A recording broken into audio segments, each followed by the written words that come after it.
નમસ્કાર દર્શક મિત્રો, આપ જોઈ રહ્યા છો છોટાઉદેપુર ટાઈમ્સ બ્રેકિંગ ન્યૂઝ। નસવાડીના બગલિયા ગામે પોલીસનો સપાટો, મકાન અને દુકાનમાંથી લાખોનો વિદેશી દારૂ ઝડપાયો છે। છોટાઉદેપુર જિલ્લામાં નશાના કારોબારને નેસ્તનાબૂદ કરવા માટે એલસીબી પોલીસ એક્શન મોડમાં છે। તાજેતરમાં નસવાડી પોલીસ સ્ટેશન વિસ્તારના બગલિયા ગામે એક બુટલેગરે દુકાન અને મકાન યાર્ડમાં વિદેશી દારૂનો જંગી જથ્થો સંગ્રહ કર્યો હોવાની બાતમીના આધારે પોલીસે દરોડો પાડીને મોટી સફળતા મેળવી છે। વડોદરા રેન્જના પોલીસ મહાનિરીક્ષક સંદીપસિંહ અને છોટાઉદેપુર પોલીસ અધિક્ષક ઇમ્તિયાઝ શેખ દ્વારા જિલ્લામાં પ્રોહિબિશનની કડક અમલવારી માટે સૂચના આપવામાં આવી। આ સૂચના મુજબ એલસીબીના પીઆઈ એમએફ ડામોરના માર્ગદર્શન હેઠળ પોલીસની ટીમ પેટ્રોલિંગમાં હતી।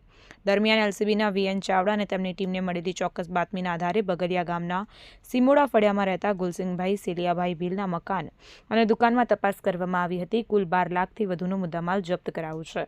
પોલીસે તપાસ દરમિયાન મકાન અને દુકાનમાંથી ભારતીય બનાવટના વિદેશી દારૂની નાની મોટી બોટલો તથા ટીન બિયરના 6064 નંગ જથ્થાને ઝડપી પાડ્યો છે। આ વિદેશી દારૂની કિંમત 12,15,557 થાય છે। આ કાર્યવાહી અંગે નસવાડી પોલીસ સ્ટેશનમાં ગુનો દાખલ કરી પોલીસે આગળની કાયદેસરની તપાસ હાથ ધરી છે। એલસીબીની આ સફળ કાર્યવાહીને પગલે જિલ્લાના બુટલેગરોમાં ભારે ફફડાટ વ્યાપી ગયો છે।